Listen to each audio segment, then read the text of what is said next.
here is Our Miss Brooks, starring Eve Arden.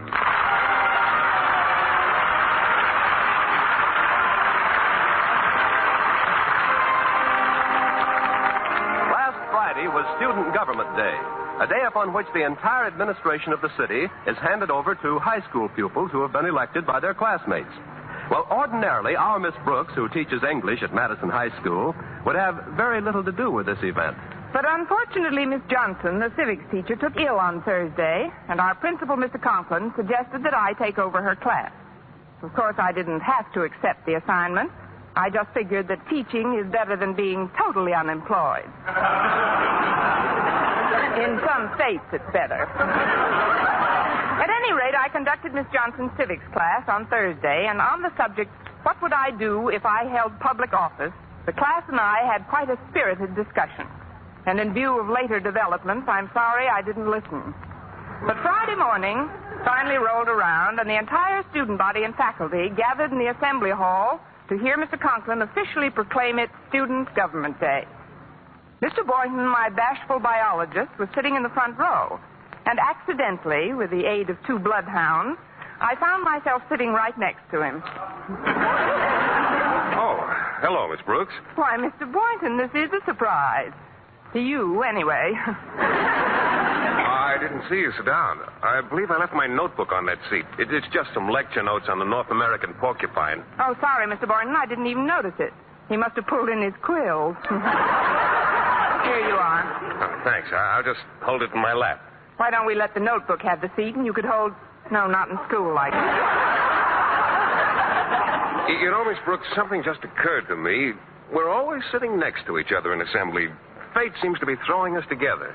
Compared to my throwing, fate is a sandlot pitcher. But perhaps you're right, Mr. Boynton. Maybe we should give fate a helping hand. I'm free for lunch today. How about you? Or would you rather ask me? Or am I being too subtle? Oh, darn that bell. I'll have to get him in the next round. Students, faculty members, and honored guests. First of all, as your principal, I would like to announce that because this is Student Government Day, school will be suspended.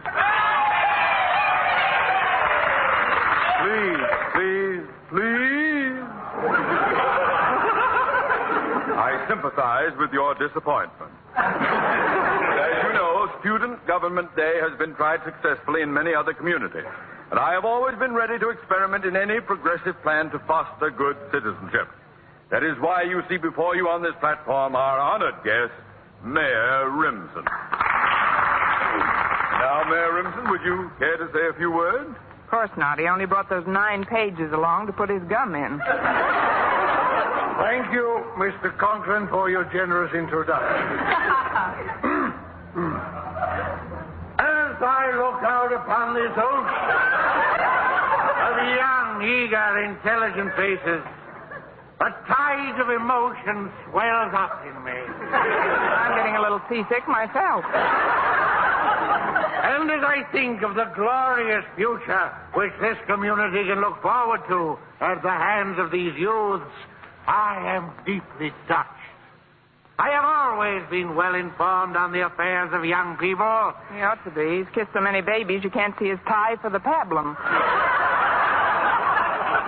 And so it is with considerable pride that I now inaugurate for the first time in this community Student Government Day. Therefore, without further ado, it is my pleasure to introduce to you your duly elected mayor, Miss Harriet Conklin. You may applaud now. Thank you.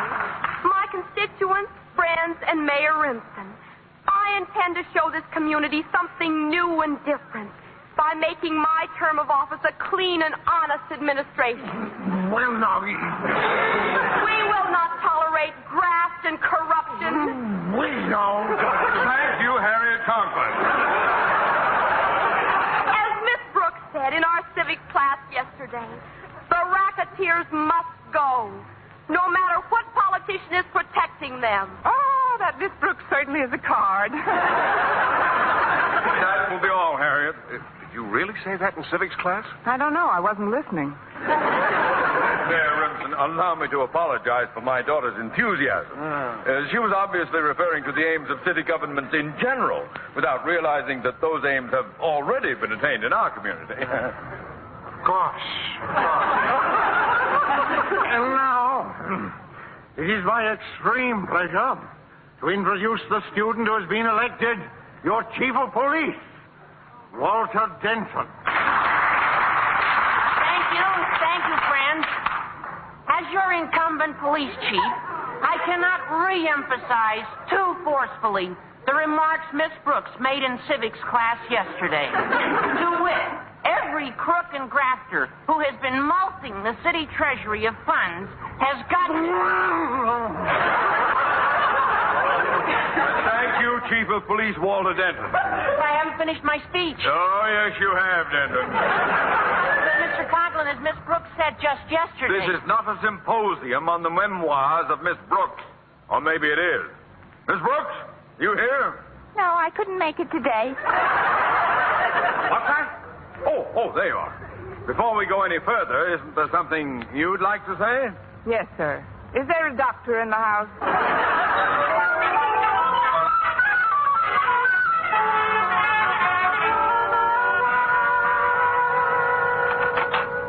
You sent for me, Mr. Conklin? Yes, Miss Brooks, I did. In spite of my abject apologies, Mayor Remsen left here in a very ugly mood.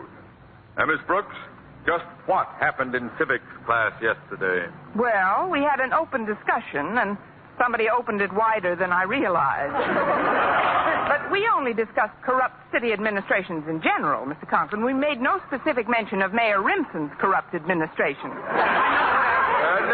Never mind what you mean. Thanks to you, we've got a band of young malcontents on our hands. Why, not 5 minutes ago, a student delegation was in here demanding a 3-day school week. And that's not all. They also informed me that they would like a 4-hour day, starting from the moment they leave home till the moment they arrive back there. That's portal to portal. Next thing you know, they'll be wanting time and a half for leaving the room. There's no telling how far this thing can go. They've got the whip hand. They're in public office today. Student Government Day indeed. Whoever thought up that crack-brained idea ought to have his head examined. Bend over, Mr. Conklin. What? It was your idea. Oh, well, don't change the subject. There's no telling. As I was saying, there's no telling what that student reform party is capable of doing. Miss Brooks, it's up to you to see that they stay out of mischief. But, Mr. Conklin, you said this was a holiday, and I've got a very important lunch date to make. Well, I'm sorry, Miss Brooks. You've got to chaperone those students. But, Mr. Conklin... Dismissed, But, Miss Brooks. I said fall out. On the double. Aye, aye, sir. Fine way to spend a holiday, chaperoning a bunch of... What am I running about? I'm halfway down the hall. Oh, that's funny. I stopped right outside Mr. Boynton's biology lab. Well, I might as well go in now that I'm here. Oh, hello, Miss Brooks. Well, say, I hope Mr. Conklin wasn't too severe with you. Not at all, Mr. Boynton. How are you at setting bones? And speaking of lunch, which you weren't, the date we almost had, but didn't quite because you didn't get around to asking me, and which I was going to talk you into, but which I would have had to cancel because Mr. Conklin wants me to chaperone the students who are acting as government officials today. Oh, just a minute, Miss Brooks. I can't quite follow you. Me either, Mr. Boynton. I suppose I'm trying to apologize for standing you up. When? Today. You were supposed to have lunch with me today? How nice of you to ask me. Shall we say those front steps in 15 minutes? Oh, but... I just want to powder my nose and fix up a bit. But you said something about chaperoning the... Oh, that can wait till after lunch. See you in a little while, Mr. Boynton. I wonder if I'm playing too hard to get. Now, if I can just avoid Her Honor the Mayor and Walter Denton. Oh, Walter, there's Miss Brooks. Hiya, Miss Brooks. We've been looking for you. I've been lurking from you, too. Miss Brooks, as mayor of this community, I feel that I have you to thank for many of my high ideals. Me too, Miss Brooks. When you stood up in civics class yesterday with a kind of glowing, luminous light emanating from your skull and your chalk poised in front of the blackboard, you know who you reminded me of? Joan of Arc at the Battle of the Erasers. Look Kit. I promised Mr. Conklin I'd chaperone you today, but I have... Miss Brooks. We're really going to clean up this town. You've no idea what's going on in this town, Miss Brooks. If you'll just stick with us, we'll show you graft and corruption, infamy and greed. I'd rather have Mr. Boynton show me spaghetti and meatballs. Now, if you'll just keep quiet about it, I'll meet Mr. Boynton for lunch. Lunch? But what about the ideas of decent, honest government that you had yesterday? Yeah, and don't you want to be in it to kill? Who are we killing? I'm afraid we'll have to take an executive action, Walter. Right. Miss Brooks, I assume you still believe in obedience to duly elected authority? Of course I do, Walter. Then, as chief of police, I hereby appoint you deputy sheriff. For the rest of the day, Miss Brooks, you'll take orders from me. But, Walter... Silence? Oui, mon capitaine. Here, with this badge, I hereby make you a deputy sheriff. Look, Walter, to you I'm a deputy sheriff, and to Harriet I'm a deputy sheriff. But to a deputy sheriff, am I a deputy sheriff?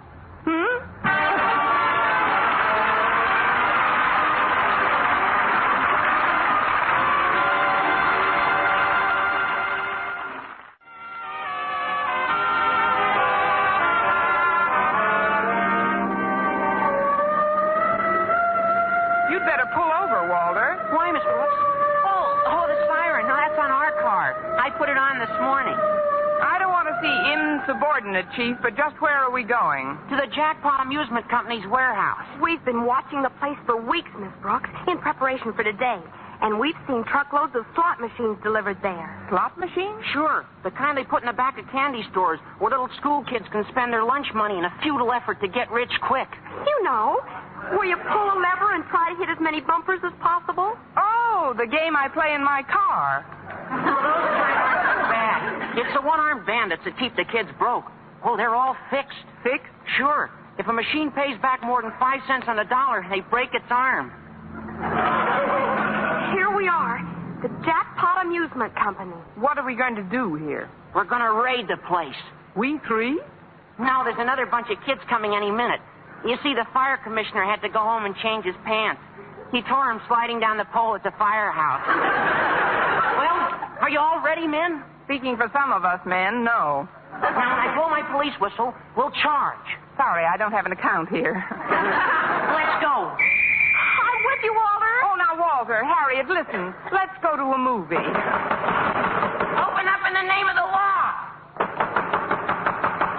Are you going to open up, or do we have to break it in? Walter, please. Stand in back of Miss Brooks, Harriet. Oh, fine. Now they're going to use me for a battering ram.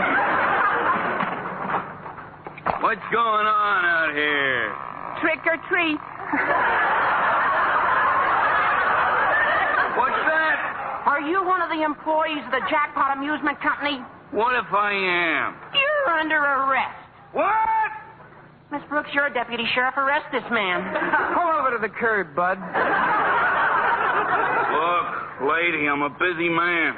Why don't you just take your kids over to the playground and shove them down a sharp slide?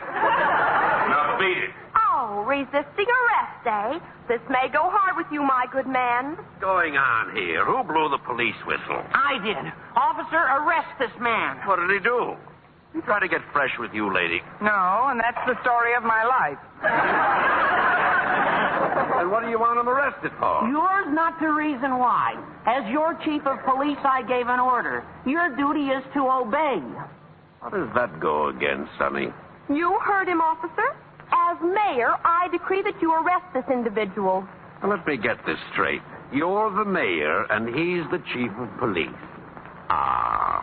Who are you, lady? I'm Joan of Arc, and stop breathing on my armor.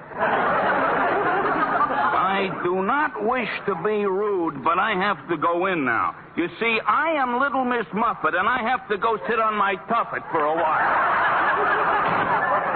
This is your last chance, officer. Arrest that man in there, or tomorrow you'll be pounding a beat in a swamp. Oh, pounding a beat in the swamp, is it? Do you realize this is insubordination? Oh, insubordination, is it? You've just got to arrest that man. Oh, arrest that man, is it? This is getting monotonous, was it? Look, folks, why don't you all run along and we'll forget about the whole thing? Oh, that settles it. Miss Brooks, arrest this policeman. Arrest this policeman, is it? Now, don't start that again. Will you go quietly, or do I have to use the bracelet? Take it easy, lady. We'll settle this in a minute.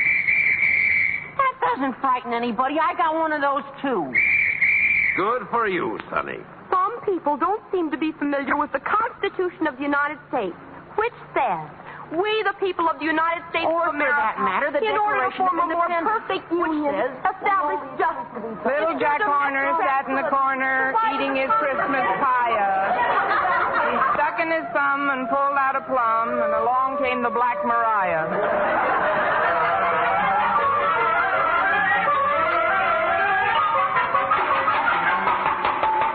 Guard! Oh, guard! I've no use, Miss Brooks. He won't even listen to us. Let me call him. After all, I'm still mayor. Fine mayor. She's been in office 6 hours and the whole administration's up the river. Much your fault as mine. You and your police whistle. Now, don't start bickering, children. Maybe if we behave ourselves, they'll make us trustees. Hello out there. Oh, guard. Jailer. Turnkey. Shut up! My, what ill-bred screws.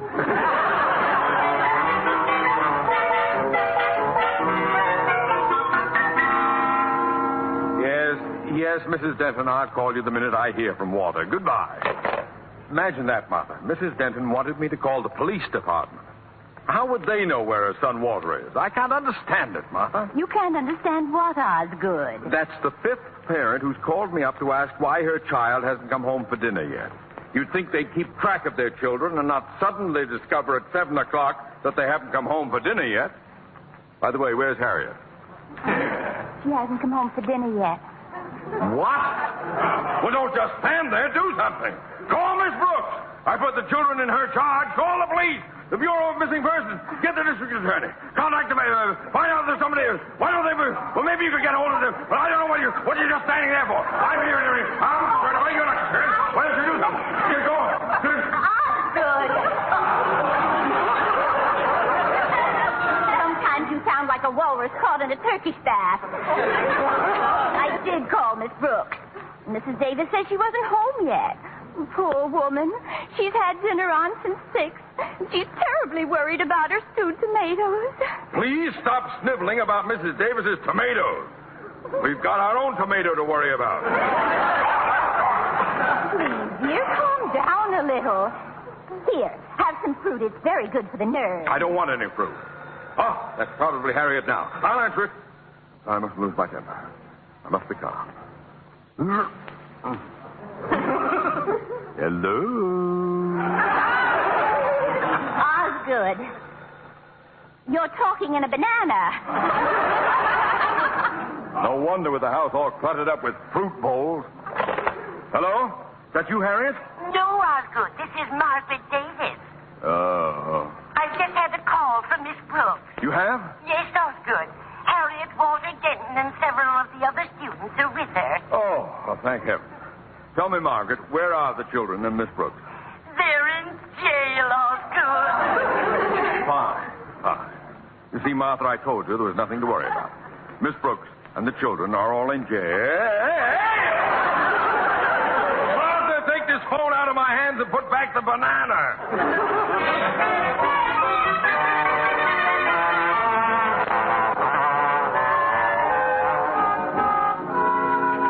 Here are the prisoners, young fella. You may talk with them, but don't try to pass anything through the bars. Oh, thank you. Where's Mr. Boynton? Hi, Mr. Boynton. We've been framed. About that luncheon date, I don't think I can make it. What is all this, Miss Brooks? Haven't you heard? We're celebrating Student Convict Day. We were only doing our duty as public servants, but Mayor Remsen must have forgotten to notify any of the other authorities. Yeah, we raided some racketeers, and the next thing we knew, we were in the pie wagon. They have no right to hold you here. Oh, officer. Officer. What is it now? There's been a mistake. Please open this cell and let these people out of here. Oh, let these people out of here, is it? Well, yes, it just happens that I've had quite a bit of legal training in addition to my biological background, and I can tell you that you have no legal basis upon which to hold them any longer. Good for you, Mr. Boynton. That's telling him, Mr. B. And furthermore, I'm sure you don't want to get into any trouble. Oh, I don't I? Tell him you'll have him pounding a beet in the swamp. If you persist in this belligerent attitude, you're liable to be pounding a beet in a swamp. That's done it. I knew you'd see it my way. At last, Mr. Boynton, just you and I and the children. Absurd. I don't belong in this cell. Now behave yourself, or I'll put you in solitary. Oh, there you are, Connie. Why, it's Mrs. Davis. I would have been here sooner, but I just had to stop at the mass meeting. What mass meeting, Mrs. Davis? Oh, Mr. Boynton is with you. How nice. Please, Mrs. Davis, we've got to get out of here now. If you'll only... Everybody in town was there, Connie. And I told them what you said to me on the phone about Student Government Day being run all wrong. Good for you, Mrs. Davis. Now maybe we'll get some action.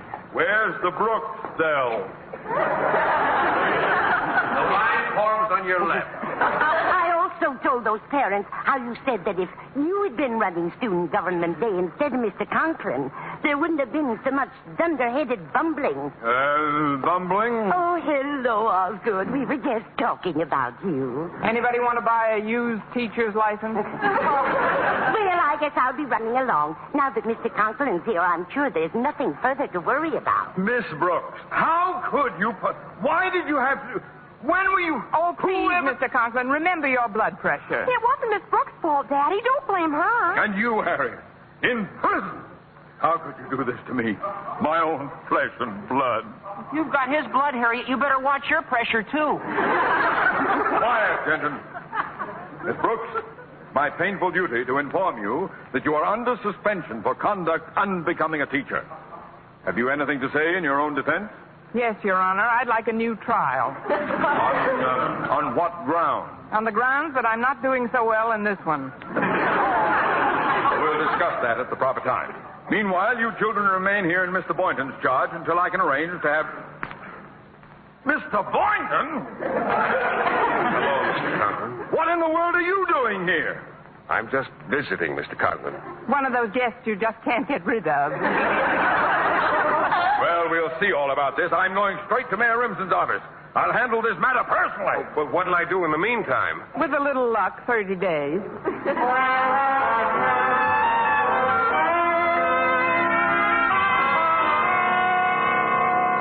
Well, you've done a lot for me, H.J., but I can't understand why we're dumping this slot machine deal. Because it's too hot, Mayor. Besides, our cut ain't big enough. Also, the people are up in arms. The people, what do they know about it? Ed, I'm surprised at you. What do my initials stand for? H.J., Honest Jim. I'm the people's friend, Ed, and we got an election coming up. We can't afford to let the people get upset, or the first thing you know, they'll start thinking for themselves. And then where are we? Okay, Jim, okay. I'll have the jackpot company get rid of those machines right away. No, I've got a better idea. Ed, you're going to make yourself a hero with every parent in this community. Huh? You're going to let the kids do this job, the kids who were elected to public office for this one day. Wonderful, Jim, wonderful. I'll call all my department heads, and I'll tell them the students holding office that I have complete authority. Fine, Ed. It's democracy in action. That's what it is. Yes, sir, democracy in action. And Mayor Remsen is solidly behind it. Until after election.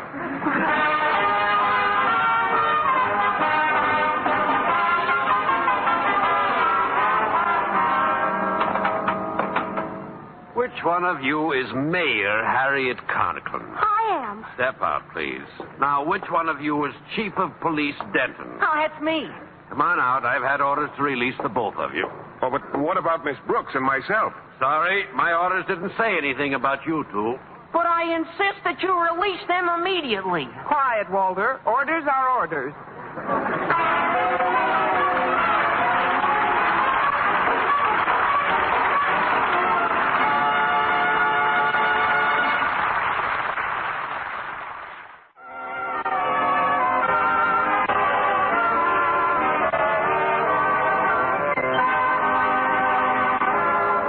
And now, once again, here is our Miss Brooks. Well, in spite of everything, Walter and Harriet got us out of jail promptly. And that wasn't the only thing Student Government Day accomplished. The racketeers left town almost immediately. In fact, the very next day, Walter took me out to the jackpot warehouse for a last look at the place. Pretty deserted now, isn't it? Yes, it is, Walter. Let's go in and see if they've cleaned out the slot machine. I'm going to look around in back, Miss Brooks. Go ahead, Walter. Hey, here's one of those nickel machines. What a racket. Naturally, 2 lemons and an anchovy. If I've said it once, I've said it 1,000 times. Crime does not pay.